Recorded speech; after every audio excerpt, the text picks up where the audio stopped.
জি 24 ঘন্টা ডিজিটাল পেজে আপনাদের স্বাগত।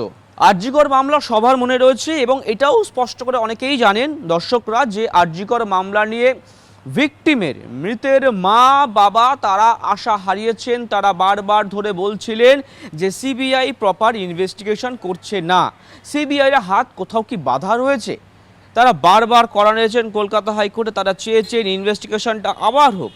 তাদের আবেদন শুনে কলকাতা হাইকোর্ট নির্দেশ দিয়েছিল স্পেশাল ইনভেস্টিগেশন টিম বা সিট গঠন করার জন্য 3 সদস্যের। যেই টিমের মধ্যে এটাও বলা হয়েছে যে এই নতুন টিমের মধ্যে কোনো পুরনো অফিসার থাকবে না, তাদেরকে কোনোভাবেই যুক্ত করা যাবে না।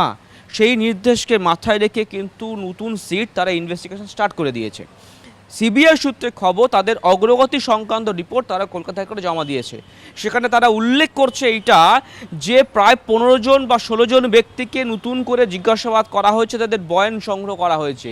সেই তালিকায় 3 জন আইপিএস রয়েছেন, প্রাক্তন সিপি রয়েছেন, ডিসি রয়েছেন, এমনকি হাসপাতাল থেকে শ্মশান পর্যন্ত একাধিক ব্যক্তিকেও জিজ্ঞাসাবাদ করা হয়েছে।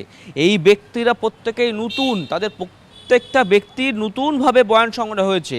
এর আগের যে ইনভেস্টিগেশন টিম ছিল তারা কেউ জিজ্ঞাসাবাদ করেনি এবং সিবিআই আশা করছে, পরিবার তারা আশা করছে যে এই ব্যক্তিদের জিজ্ঞাসাবাদ করার পর আরও কিছু তথ্য সামনে আসতে পারে। যে কারণে কলকাতা হাইকোর্টের স্পেশাল বেঞ্চ তারা আশা রেখেছে যে সিবিআইয়ের এই টিম হয়তো আরও তথ্য সামনে বের করে আনবেন এবং পরিবারের যে প্রশ্নগুলি এবং যেগুলো সংশয় রয়েছে সেই সংশয় দূর করতে পারবে এই নতুন টিম।